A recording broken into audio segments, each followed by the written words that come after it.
नमस्कार, आदाब। आप सबका यहाँ समय निकाल कर आने के लिए बहुत बहुत धन्यवाद। मेरा ही नाम है प्रशांत किशोर। हम कोई नेता नहीं है, हमारा कोई दल नहीं है और हम वोट भी नहीं मांगते। लोग बता रहा है कि भैया वोट नहीं मांगिएगा तो बिहार में नया व्यवस्था कैसे बनेगा। गांधी जी ने इस देश को आजाद कराया। गांधी जी ने आपसे हमसे वोट नहीं मांगा। गांधी जी ने इस समाज को जगाया। गांधी जी आगे आगे चले, पीछे से पूरा समाज चला, तब आपको आजादी मिली।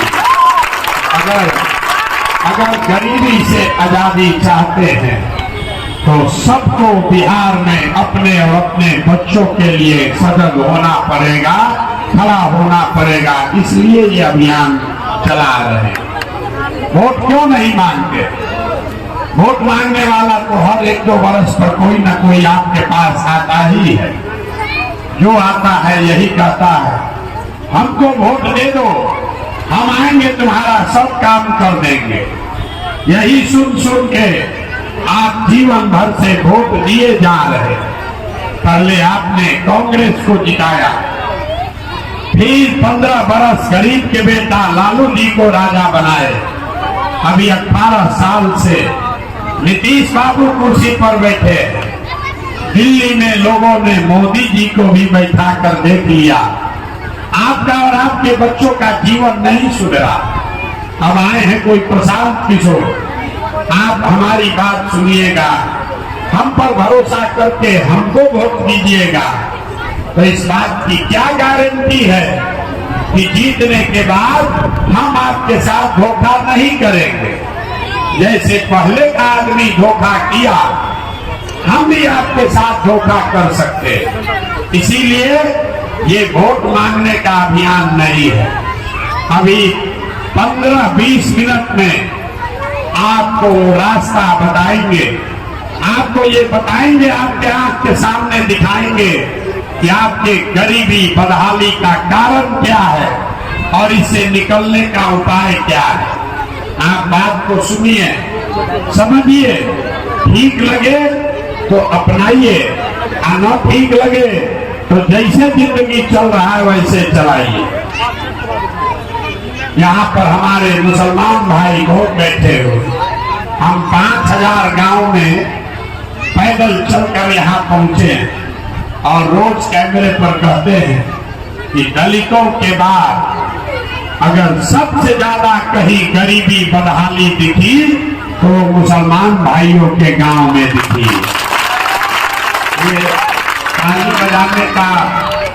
ये ताली बजाने का विषय नहीं है। अपना दुर्दशा देखिए, अपने बदहाली की बात सुनकर ताली बजा रहे। मेरे भाई, यहाँ जितना आदमी आता है आपको ये बताता है कि मुसलमानों की बदहाली इसलिए है कि कोई कहता है हमको कांग्रेस ने ठगा, कोई बता रहा है कि लालू जी ने धोखा कर दिया, कोई कह रहा है कि मोदी और भाजपा वाले परेशान कर रहे हैं। हम आपको बताते हैं आपकी बदहाली क्यों है। आपकी बदहाली इसलिए है कि आपके कौम में जो पैगंबर साहब ने आपको बताया, आपने तो उससे भी किनारा कर लिया। ये मुसलमानों के कौम में पैगंबर साहब ने लिखा है, बताया है कि जिस कौम को अपने रहनुमाओं की समझ न हो उसके ऊपर जालिम हुक्मरानों को मुसल्लत कर दिया जाता है। अगर आज का हुक्मरान आपको जालिम दिखता है तो इसका मतलब है कि कहीं न कहीं आपसे अपने हुक्मरानों को, रहनुमाओं को चुनने में गलती हुई है। ये बात हम नहीं कह रहे, ये बात तो पैगंबर साहब बोल कर गए। आप कुरान पढ़ते हैं, दिन में 5 बार नमाज पढ़ते हैं। कुरान का पहला शब्द है इकरा, पढ़ो। और ये वो कौम है जो 5 बार नमाज पढ़ती है लेकिन अपने बच्चों की पढ़ाई की चिंता नहीं करती। कैसे भला होगा? आप प्रशांत किशोर से सुनने आए हो, हम आपको क्या बताएंगे? आपको अपने पैगंबर साहब की बात नहीं माने तो हमारे बात क्या मानिएगा? इस्लाम में ये बताया गया कि बिना जद्दोजहद के जीवन में कुछ भी हासिल नहीं हो सकता। और आज का जो मुसलमान है वो जद्दोजहद नहीं करना चाहता, वो किसी के पीछे चलना चाहता है। पहले कांग्रेस के पीछे चला, फिर लालू तेजस्वी के पीछे चला, आज आप हमको सुनने आए हैं कि प्रशांत किशोर के पीछे चले। मेरे भाई, किसी के पीछे चलने से आपका भला होने वाला नहीं। 18 करोड़ की कौम किसी के पीछे चल के अपना भला नहीं कर सकती है। जब तक आप अपने कौम में कौम के जो बुनियादी बातें हैं, सियासी नजरिए से जो बातें आपके रहनुमा ने आपको बताई है, उसको नहीं समझोगे, उसको नहीं अमल में लाओगे, तब तक कोई प्रशांत किशोर, कोई लालू यादव, कोई राहुल गांधी आपका भला नहीं कर सकता है। इसलिए यहाँ आ जाए। आप यहाँ सुनने आए हैं कि ये कौन लड़का है प्रशांत किशोर, 2 बरस से पैदल चल रहा है, अपनी बर्बादी का आलम देखिए। आप किसी दूसरे के बच्चे को देखने आए क्योंकि आपको किसी ने बताया है कि हम 2 बरस से अपना घर परिवार छोड़कर पैदल चल रहे हैं। आपको ये भी नहीं पता चल रहा है कि आपके अपने बच्चे, आपके पति, आपका बेटा, भाई, भतीजा आज से नहीं 4 बरस, 5 बरस, 10 बरस से आपको छोड़कर चला गया मजदूरी करने, नौकरी करने। और जिनका भी बच्चा, जिनका शौहर, आपका बेटा, आपका भाई, भतीजा जो आपको छोड़कर गया है, साल में एक बार कोई ईद में, छठ में घरे आता है, एक बार आप उसका मुंह देखते हो। साल भर वो आदमी वहां बीमार भी पड़ जाए, आप छटपटा के रह जाइएगा, उसको देख नहीं सकते। और आप उसकी चिंता नहीं करते। जब वोट होता है तो आपको अपने बच्चे का कष्ट नहीं दिखता, आपको लोग भय दिखाते कि भाजपा को रोकने के लिए हमको वोट दे दो। आप नमाज पढ़ते, आप कहते हैं हम अल्लाह को छोड़कर किसी से नहीं डरते। और पूरे कौम के सामने मैं कह रहा हूं, आपसे ज्यादा डरने वाला कौम पूरे देश में कोई नहीं है। आप इतना डरते हैं भाजपा से कि किसी ने अगर भाजपा का नाम ले लिया तो उसके सामने आप उन लोगों को भी अपना रहनुमा बनाते हो, उनको भी वोट लेकर जिताते हो जो आपके बच्चों का हक लूट कर ले गए हैं। तो आप नहीं भोगिएगा तो कौन भोगेगा? कौन भोगेगा? आप आए हैं हमसे सीखने, हम आपको क्या सिखाएंगे? हम अभी आपको कोई बात नहीं सिखाएंगे, आपसे 3 सवाल करेंगे। पूरी पदयात्रा में हर गांव में हम सिर्फ 3 सवाल करते हैं, आप उसका जवाब दीजिए और आपको अभी दिखेगा कि आपकी ये गरीबी बदहाली की वजह क्या है, इसका जिम्मेवार कौन है और इससे बाहर कैसे आप निकल सकते हैं। आप जितने लोग यहाँ आए हैं, एक बार जरा सोच के बताइए, आपके गांव पंचायत में और कुछ हो या न हो, आप सभी के बच्चों के पढ़ाई और रोजगार की व्यवस्था होनी चाहिए कि नहीं होनी चाहिए? उठाइए हाथ और बताइए, होना चाहिए कि नहीं होना चाहिए? जोर से बोलिए, होना चाहिए कि नहीं होना? हमने नहीं सिखाया, आपस में बात मत कीजिए, हमने नहीं सिखाया।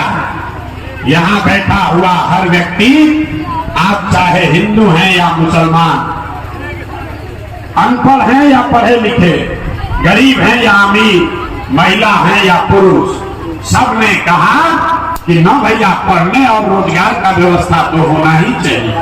किसी प्रशांत किशोर की जरूरत नहीं है। आपको मालूम है, अगर आपके बच्चों के रोजगार पढ़ाई का व्यवस्था हो जाए तो कोई मुखिया बने, कोई विधायक बने, आपके बच्चों का जीवन सुधर जाएगा। अब आपको दिखाते हैं आपके बदहाली का कारण। सब आदमी जरा एक बार अपने अपने उन्हीं बच्चों का चेहरा याद कर लीजिए जिनको आप पढ़ाई और रोजगार दिलाना चाहते हैं, और उन बच्चों के नाम पर एक बार ईमानदारी से बताइए, आप में से किसने जीवन में एक बार भी अपने बच्चों के पढ़ाई और रोजगार के लिए वोट दिया?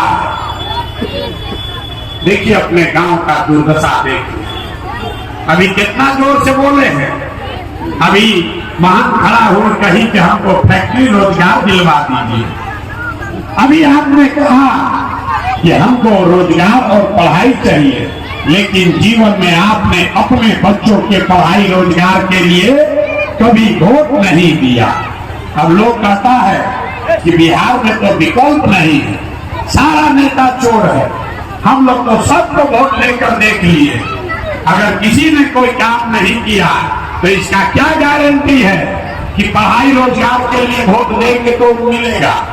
हम आपको लिख कर दे रहे हैं, वोट जिसको देना है दे दीजिए, लालू जी को दीजिए या नीतीश को दीजिए, राहुल गांधी को दीजिए कि मोदी को दीजिए, वोट जिसको देना है दीजिए।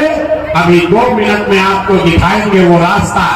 अगर वैसे दीजिएगा तो और कुछ हो या नहीं, आपके बच्चों को रोजगार पढ़ाई निश्चित हो जाएगा, नहीं होगा तो मेरा गर्दन पकड़िएगा। अब दूसरे सवाल का जवाब दीजिए। सब आदमी सोचकर बताइए, आज तक आपने जिस दल को, नेता को भी वोट दिया, उन नेताओं ने आपके और आपके बच्चों के लिए कुछ किया है कि नहीं किया? हाथ उठाकर बताइए, किया है कि नहीं किया है? जोर से बोलिए। नहीं किया है, पूरा गांव बोला है। अब पीछे मत हटिएगा। आपने कहा कि हम लोगों ने जिसको भी वोट दिया आज तक कोई हमारा काम ही नहीं किया, तो हम गिनवाना शुरू करते हैं। सही बोले तो हाँ बोलिएगा, गलत बोले तो ना बोलिएगा। अब बात खत्म होगा, आपको दिखेगा कि कैसे आपके बच्चे को रोजगार पढ़ाई मिलेगा। पूरे बिहार में, आपके गांव पंचायत में भी बहुत सारे लोगों ने 5 किलो अनाज के लालच में मोदी जी को, भाजपा को वोट दिया। तो बिहार में चाहे जितना चोरी भ्रष्टाचार है, 1 किलो चोरी करके यहाँ के गरीब को 4 किलो अनाज मिल रहा है कि नहीं मिल रहा? जोर से बोलिए, मिल रहा है कि नहीं मिल रहा? आपने, हमने, आप लोग जो आए हैं, अगर जवाब दीजिएगा तब बात होगी, नहीं तो हम यहाँ पर आपको हाथ जोड़ने नहीं आए हैं। अगर सीखना है तो जोर से बोलिए हाँ या ना। आपने, हमने वोट दिया हिंदू मुसलमान बनते। हिंदुओं ने कहा कि हमारा दशा कुछ भी हो, पहले अयोध्या में राम जी का मंदिर बनना चाहिए। तो आपके गांव में नाली गली नहीं बना, स्कूल अस्पताल नहीं बना, फैक्ट्री नहीं लगा, लेकिन आपके वोट की वजह से अयोध्या में राम जी का मंदिर बना है कि नहीं बना है? आपने, हमने वोट दिया लालू जी को। कई लोगों ने वोट दिया लालू जी को। लोग कहते हैं कि जाने नीचे विकास नहीं हुआ, सड़क नहीं बना, बिजली नहीं आया, पढ़ाई नहीं हुआ, रोजगार नहीं मिला। लेकिन लालू जी के राज में गरीब को, पिछड़े को, अकलियत को आवाज मिला, सम्मान मिला। तो लालू के राज में सड़क, बिजली नहीं बनी, आपके बच्चों को रोजगार, पढ़ाई नहीं मिला, लेकिन गरीब को, पिछड़े को आवाज और सम्मान मिला कि नहीं मिला? जोर से बोलिए, मिला कि नहीं मिला? आपने, हमने, कई लोगों ने वोट दिया नीतीश कुमार को। लोगों ने कहा हमको सड़क और बिजली चाहिए। लालू जी के राज में बिजली, सड़क, पानी नहीं था। तो नीतीश के राज में, इसी बदहाल बिहार में, और कुछ हो या न हो, बिजली का बिल 1000 आए चाहे 2000, घरे घरे बिजली आया है कि नहीं आया है? अरे आया है कि नहीं आया बिजली? आपने, हमने वोट दिया मोदी जी का भाषण सुन के कि मोदी जी गुजरात में बड़ा विकास किए हैं। तो भैया मोदी जी गुजरात में तो विकास कर रहे हैं, पूरे देश का पैसा ले जाकर गुजरात के गांव गांव में फैक्ट्री लग रही है और पूरे बिहार से आज के हमारे बच्चे गुजरात में जाकर नौकरी मजदूरी कर रहे हैं कि नहीं कर रहे हैं। आप लोग किस बात पर वोट दिए हैं जो आप लोग को नहीं मिला, किस बात पर वोट दिए जो नहीं मिला। आपने खुद कहा अपने बच्चों के नाम पर कि भैया हम लोग अपने बच्चों के पढ़ाई रोजगार के लिए किसी को वोट नहीं दिए, तो जो वोट जिसके लिए दिए वो मिला और जिसके लिए वोट नहीं दिए वो नहीं मिला। इतने बात बताने आए, वोट नहीं मांगते, बोइएगा बबूल तो आम कहां से खाइएगा, वोट दीजिएगा 4 किलो अनाज पर तो आपके बच्चों को रोजगार कहां से मिलेगा। वोट दीजिएगा मंदिर मस्जिद बनाने के लिए तो आपके बच्चों के लिए फैक्ट्री कैसे लगेगा। वोट दीजिएगा जाति के नाम पर तो आपके बच्चों के लिए पढ़ाई कैसे होगा। वोट दीजिएगा लालू के डर से भाजपा को और भाजपा के डर से लालू को तो आपके बच्चों की मजदूरी कैसे खत्म होगी। नहीं हो सकती, नहीं हो सकती है। आप जिस चीज के लिए भी वोट दिए हैं वो आपको मिला है। आपने मोदी को अनाज के लिए वोट दिया तो अनाज मिला है, मंदिर के लिए वोट दिया मंदिर बना है। लालू जी को अगर आपने आवाज के लिए वोट दिया तो गरीब और पिछड़े को आवाज मिला है। नीतीश को आपने बिजली के लिए वोट दिया, इसी बिहार में बिजली आई है। आपने गुजरात के विकास को देखकर वोट दिया, गुजरात में विकास हुआ है। लेकिन आपने अपने बच्चों के पढ़ाई रोजगार के लिए जीवन में वोट नहीं दिया, इसीलिए आपका बच्चा अनपढ़ और मजदूर रह गया। यही बात बताने आए। जब आपको अपने बच्चों की चिंता ही नहीं है तो नेता आपके बच्चों की चिंता क्यों करेगा।